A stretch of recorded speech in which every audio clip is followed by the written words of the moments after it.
I want to know how you kind of think about race as it, well, or maybe you never have, right? But like, I want you to try right now, if you're willing, to think about how your conception of American individualism, right? This idea of, striving for this idea of justice that you described. Do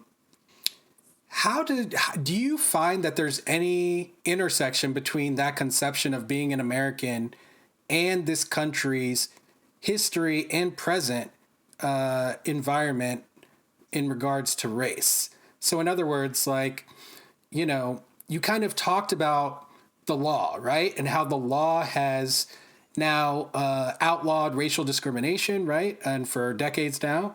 And these laws are on the books and whatnot.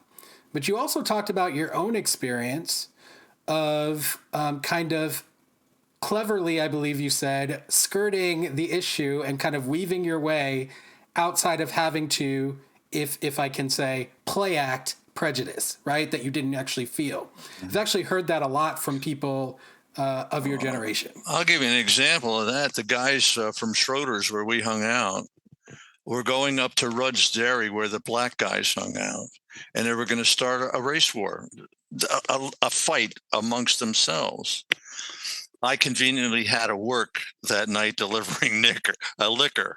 So I got out of it without confronting my own friends, if you will, and avoided all of that by finding a way to protect myself and get out of that.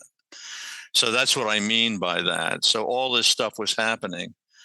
I thought it wrong. I didn't think I could fight it. I could have stood up in front of all of them and said, "This is terrible, guys." But then I don't think I would accomplish too much. I can remember my son, when he was 11, coming home all upset that all his friends were cursing and all of that. And that he didn't like, because he didn't hear any of that in our house at all. And I had to explain to him that, we did it on the street all the time, that guys do this. No, we didn't do it in our home. As long as you know when to do it and when not to do it around adults and things like that, Mark, just don't worry about it. Don't become the policeman. Just blow it off. And that's all that for him. And that's how I solved it with my friends. So we have a question. We have a question about it from the chat here. Sure. From Tristan's mom. It says, "Had you not had an alibi, would you have participated?" I would have made an alibi. I'd figure out. I guess that was my weakness, was I was immature. My strength was I could figure out how to do whatever I had to do. And if I didn't have that excuse, I would have come up with another one. That was easy to do because I was delivering liquor for a liquor store. So, I wouldn't have done that for several reasons. Number one, I just didn't agree with it. Number two, I didn't want to start a fight with anybody. It was not what I wanted to do. So I would have found a way out of that. I would not have allowed myself to cross that line. I'll tell you why. I know why. And it's to this very, very day. I am so restricted to the principles and the ethics of my parents and my extended family. I could not, even to this very day, do anything that my mother, father, Uncle Freddie would take issue with. I couldn't do it, because even today, if I did it, I would be denying them, hurting them, disappointing them. And I couldn't do that. And you don't have to do things that are morally wrong. I mean, I have great latitudes, but I'm not a religious person, so I'm not tied to that stringent morality as defined in the scriptures.